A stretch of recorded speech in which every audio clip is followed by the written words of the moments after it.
Good morning all of you.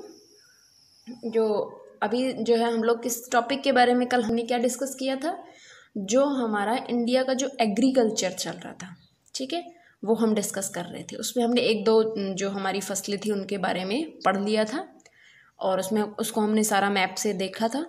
उसके अलावा जो आप लोगों को बुक से पढ़ना था वो आप लोग पढ़ रहे हैं ना बुक से।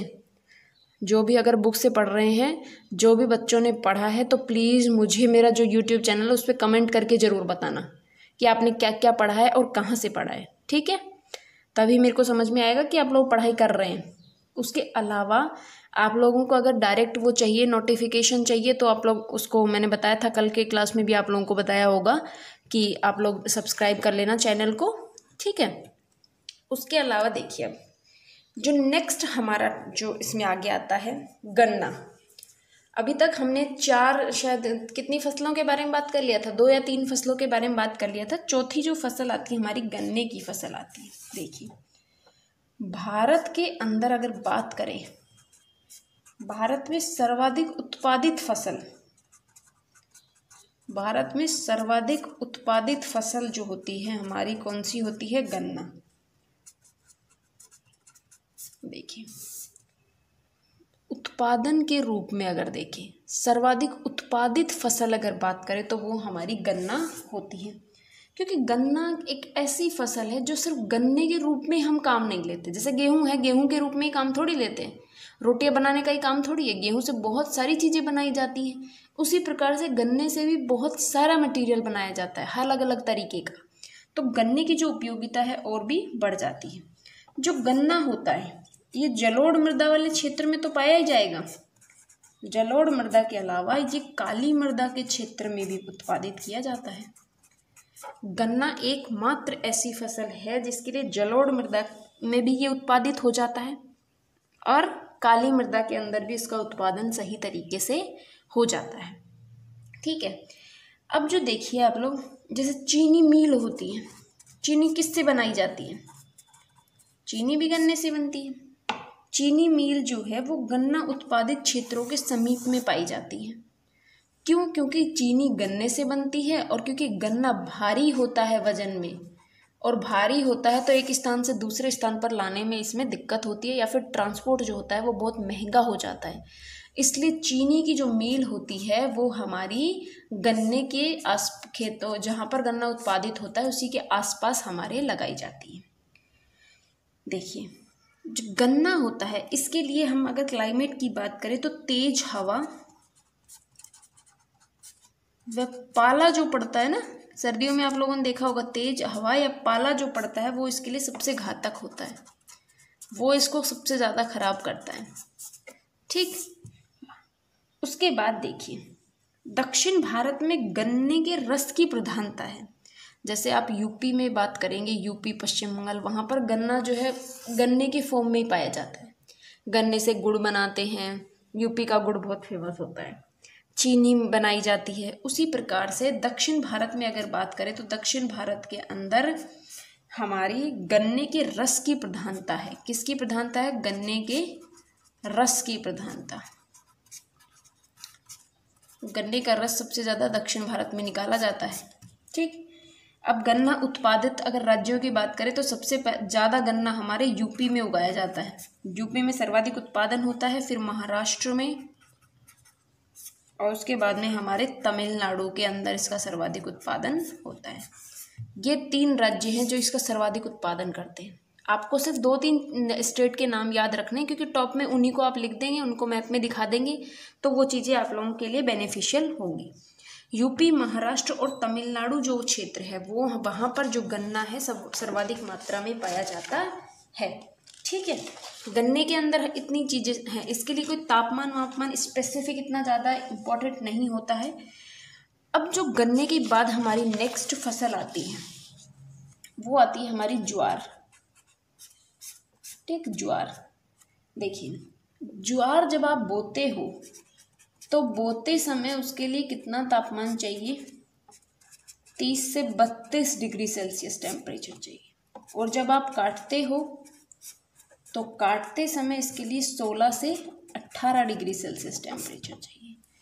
देखिए उत्तर भारत में अगर बात करें, जो भारत का जो उत्तरी भाग है हमारा, जो जम्मू कश्मीर, पंजाब, हिमाचल और जो ये जितना भी उत्तर वाला जो भाग है उत्तर भारत में, तो इसको खरीफ की फसल, खरीफ नाम से याद आ जाना चाहिए अब आपको।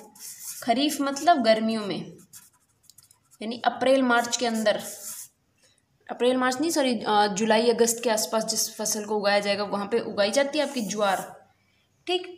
जबकि दक्षिण भारत में ये रबी और खरीफ दोनों की फसल होती है, ठीक है। उत्तर भारत में ये खरीफ की फसल है और दक्षिण भारत के अंदर ये रबी और खरीफ दोनों की फसल है, दोनों की फसल ये मानी जाती है ज्वार। इतनी चीज समझ में आई। देखिए, ज्वार की खेती पूरे भारत में की जाती है। ज्वार के लिए बोते समय 30 से 32 डिग्री सेल्सियस, 30 से 32 डिग्री सेल्सियस, काटते समय 16 से 18 डिग्री सेल्सियस टेम्परेचर की आवश्यकता होती है। उत्तर भारत में इसको खरीफ की फसल कहते हैं और दक्षिण भारत में इसको रबी व खरीफ दोनों की फसल कहा जाता है। अब जो नेक्स्ट हमारी जो फसल आती है वो आती है हमारी चाय की खेती, ठीक। चाय की खेती के लिए देखिए, चाय की खेती के लिए भौगोलिक दशाओं की अगर बात करें तो वो बहुत सारी हैं। जैसे 200 सेंटीमीटर से अधिक वर्षा चाहिए इसके लिए, 200 सेंटीमीटर से अधिक वर्षा, ठीक। उसके अलावा पर्वतीय ढलान होना चाहिए इसके लिए, पर्वतीय ढलान, सुवाहित जल, अम्लीय मृदा,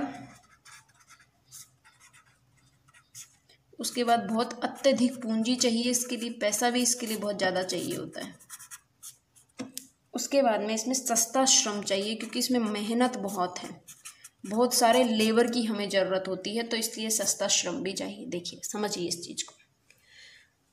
चाय की जो खेती होती है वो वहाँ पर होगी, एक तो भारत के अंदर जहाँ पर 200 सेंटीमीटर से अधिक वर्षा होगी। तो आप लोगों के दिमाग में सीधी डायरेक्ट बात आ जानी चाहिए 200 सेंटीमीटर से अधिक बारिश कहाँ कहाँ होती है। मैं अब आप लोगों को हर एक चीज़ नहीं बताऊंगी, ये 200 सेंटीमीटर से अधिक वर्षा का नाम आते ही आपको पता चल जाना चाहिए कि 200 सेंटीमीटर से अधिक वर्षा कहाँ कहाँ होती है। पूर्वी भाग में होती है, दक्षिण के कहाँ कहाँ होती है, पश्चिमी तट में कहाँ कहाँ होती है, आपको सारी चीज़ें अच्छे से पता चल जानी चाहिए। पर्वतीय ढलान होना चाहिए क्योंकि चाय की जो खेती होती है वो ढलान वाले क्षेत्र पर होती है, तो पर्वतीय ढलान होना चाहिए। आपको पता है कि पर्वतीय ढलान कहाँ कहाँ मिलेगा, जहाँ पर 200 सेंटीमीटर से अधिक वर्षा होगी, ठीक। सुवाहित जल होना चाहिए, मतलब एक तरीके से अच्छा स्वस्थ जल होना चाहिए उसके लिए। अम्लीय मृदा नहीं होनी चाहिए, अम्लीय मृदा, अम्लीय मृदा मतलब उसके अंदर जो है खारेपन के तत्व अधिक नहीं होने चाहिए। अधिक पूंजी की जरूरत होती है। चाय एक ऐसी खेती होती है जिसके लिए बहुत ज़्यादा पैसे की ज़रूरत पड़ती है, क्योंकि बीज, खाद, ये सारी चीज़ें जब इसको चाय को जब उगाया जाता है इसके लिए बहुत मेहनत चाहिए, इसके लिए पैसा बहुत ज़्यादा चाहिए, बहुत अत्यधिक पूंजी की आवश्यकता होती है। फिर जब इसकी कटाई होती है या फिर जब चाय को, क्योंकि एक एक उसको जैसे पेड़ की तरह जो कोपल होती है ना, उसको एक एक को निकाला जाता है, तो उसको निकालने के लिए आपको जो है लेबर भी अधिक चाहिए। लेबर अधिक चाहिए तो भाई सस्ता श्रम चाहिए आपको, तो सस्ता श्रम बिहार से ही मिल सकता है आपको, तो बिहार, यूपी, वहाँ से आपको सस्ता श्रम मिलेगा। जैसे अपने यहाँ पर ही मान लीजिए खेती होती है, बहुत ज़्यादा खेती जब हो रही है तो हम लोग क्या नहीं बुलाते हैं कि भाई ठेकेदार को दे दिया या फिर उसको बुला दिया, लेबर को बुला लिया। तो उसी तरीके से यहाँ भी चाय की खेती के लिए हमें सस्ते श्रम की ज़रूरत होती है। जो ये चाय की जो फसल है ये हमारे औपनिवेशिक फसल मानी जाती है, औपनिवेशिक फसल। देखिए, चाय की खेती हम करने नहीं लगे थे, भारत खुद से इसको करने नहीं लगा था। चाय की खेती अंग्रेजों ने यहाँ शुरू की थी। जब चाय की जो खेती शुरू हुई थी वो अंग्रेजों ने शुरू की थी, इसलिए इसको औपनिवेशिक फसल के रूप में माना जाता है। औपनिवेशिक मतलब जिस राज्य के या फिर जिस सरकार के अंडर में हम काम करते हैं या फिर जो सरकार हमारे ऊपर प्रभुत्व जमाए हुए हैं वो औपनिवेशिक सरकार कहलाती है। तो ये औपनिवेशिक फसल के रूप में जानी जाती है। ठीक, इतनी चीज़ों में कोई दिक्कत? अभी तक हमने बहुत सारी फसलों के बारे में बात कर ली है। नेक्स्ट हमारी फसल आती है कौन सी? मक्का की फसल।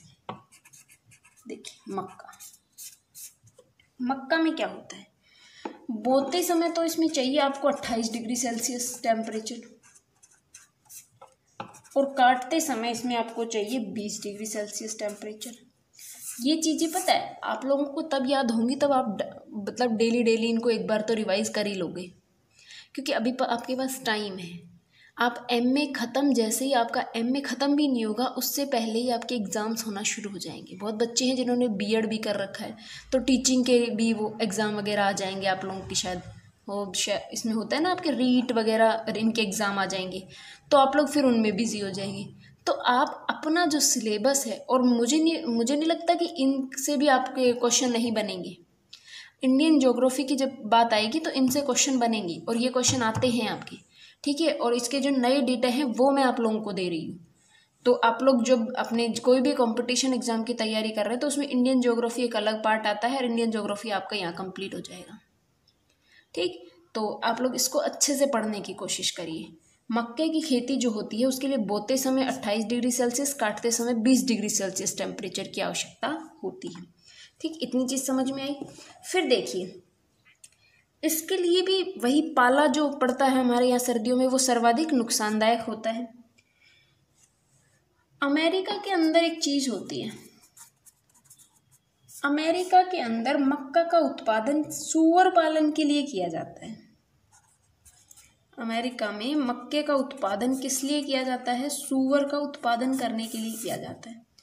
ये पूरे वर्ल्ड में बहुत अलग बात है एक, कि हमारे यहाँ मक्का क्यों उगाते हैं, खाने के लिए उगाते हैं ना, मक्का खाने के लिए, और अमेरिका में मक्के का उत्पादन होता है सूअर पालन के लिए।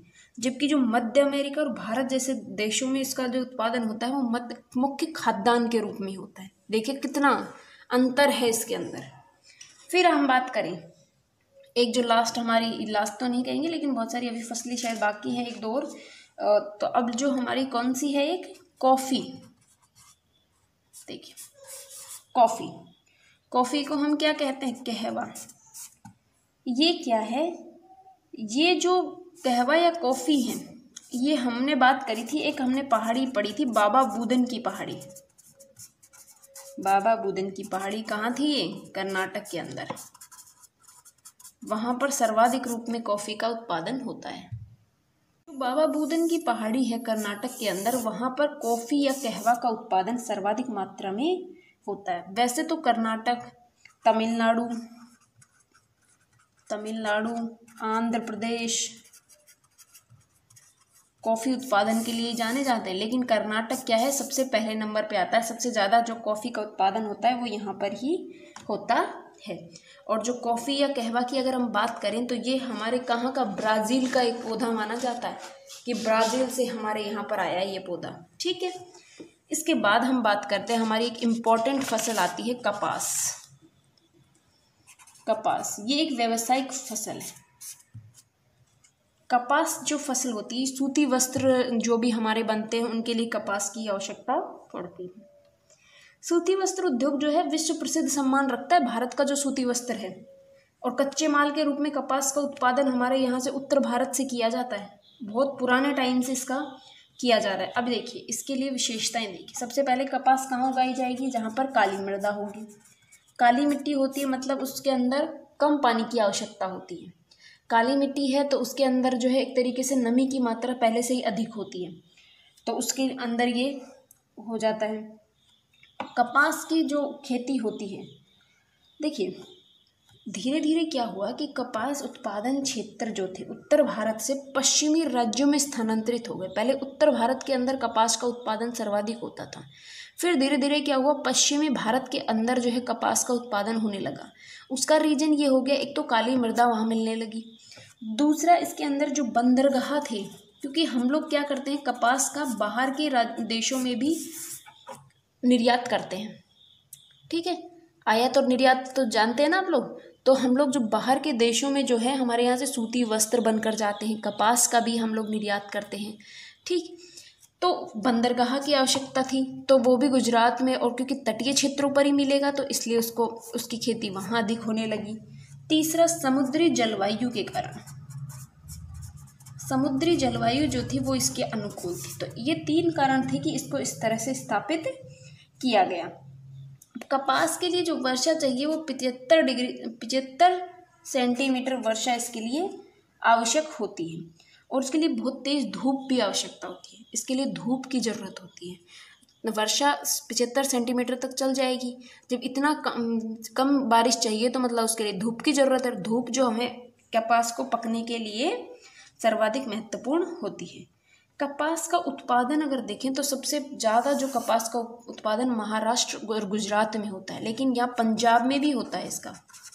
पंजाब में प्रति हेक्टेयर के हिसाब से देखें, भाई कई बार क्वेश्चन आ जाता है कि प्रति हेक्टेयर उपज के आधार पर सबसे पहला राज्य कौन सा है, तो वो हमारा पंजाब है। वैसे देखें ओवरऑल तो सबसे ज़्यादा कपास का उत्पादन होता है हमारे महाराष्ट्र और गुजरात के अंदर।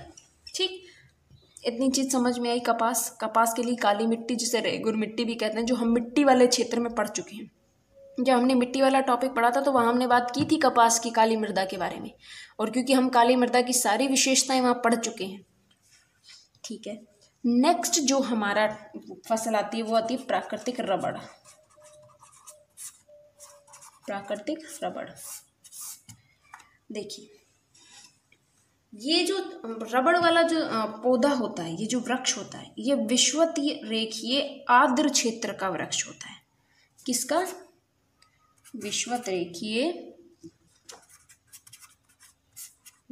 रेखीय आर्द्र क्षेत्र का वृक्ष होता है।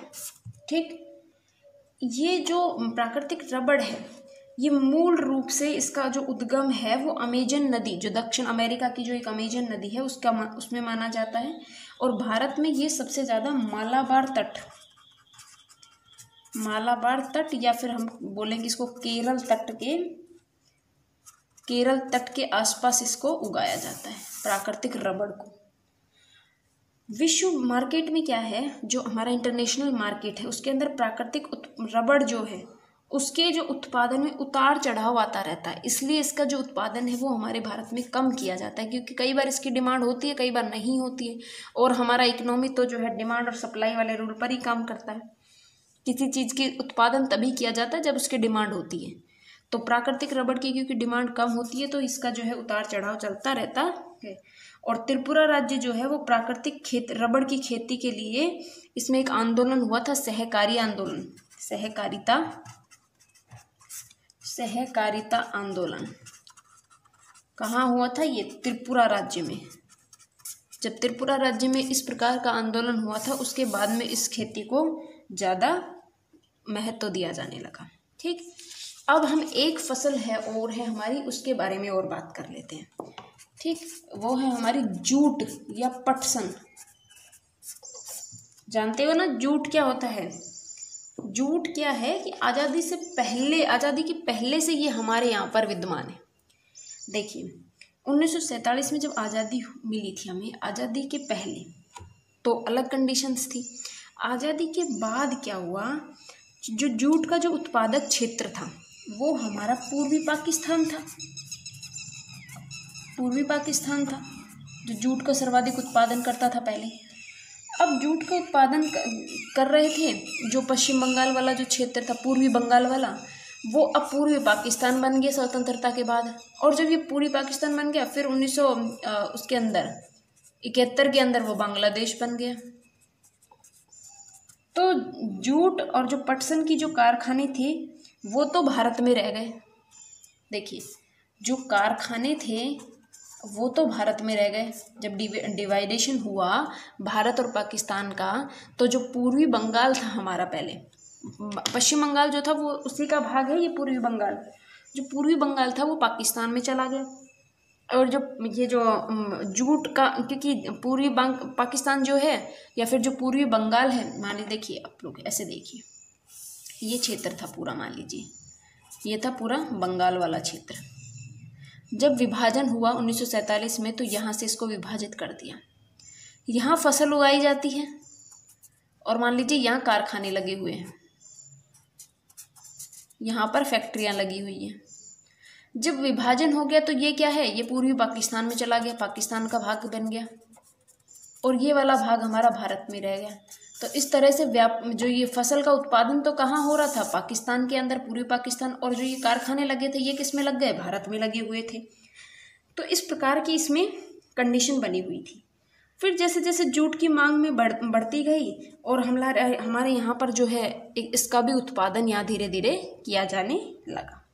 इतनी चीज़ हमारे यहाँ समझ में आई कि कैसे कैसे इसका उत्पादन होने लगा। और आज वर्तमान में अगर हम बात करें तो असम, पश्चिम बंगाल, बिहार में इसका सबसे ज़्यादा उत्पादन होता है जूट का। जूट असम, पश्चिम बंगाल और बिहार, 3 राज्य ऐसे हैं जहाँ पर जूट या पटसन का जो एक तरीके से जो एक उत्पादन होता है वो सर्वाधिक रूप में माना जाता है। ये हमारे भारत में पाई जाने वाली मुख्य जितनी भी फसलें थी हमने उनके बारे में बात कर ली है। ठीक है, उसके अलावा जो आपको PDF नोट्स मिलेंगे उसमें कुछ संस्थान और मिलेंगे आपको, जैसे तंबाकू बोर्ड बनाया है, मसाला बोर्ड, क्योंकि वो समझाने की चीज़ें नहीं है, उसमें सिर्फ आपको याद करना है, तो वो आपको PDF में मिल जाएंगे। बहुत सारे बोर्ड बने हुए हैं, बहुत सारे संस्थान बने हुए हैं जो आपके एग्ज़ाम के लिए ज़रूरी है। ठीक है, जैसे बाजरे के लिए, दाल के लिए अलग अलग जगह पर अलग अलग तरीके के अनुसंधान केंद्र बनाए गए हैं जो मैं आप लोगों को PDF में प्रोवाइड करा दूँगी। ठीक है, ये था हमारा एग्रीकल्चर वाला टॉपिक। उसके बाद आप लोग आज ही जब इस वीडियो को देख लेंगे तो आज ही मुझे मेरा जो YouTube चैनल है उसके ऊपर कमेंट करके बताएंगे कि आपने उस चीज़ को पढ़ा है जो मैंने आप लोगों को बताया था कि भाई आपको बुक से पढ़ना है। समझ में नहीं आ रहा है तो फिर हम इसी टॉपिक को भी आगे जो है नेक्स्ट क्लास, जब वापस नेक्स्ट क्लास होगी तो उसको नेक्स्ट टॉपिक स्टार्ट ना करके हम इसी में जो एग्रीकल्चर का जो हमारा बचा हुआ जो पार्ट है, प्रभावित करने वाले कारक और वो सब, तो हम वो सब पढ़ेंगे। ठीक है, लेकिन आप लोग एक बार पढ़िए और बताइए। ठीक, आज के लिए बस इतना ही, बाकी की जो बातें हैं हम नेक्स्ट क्लास में करेंगे। धन्यवाद।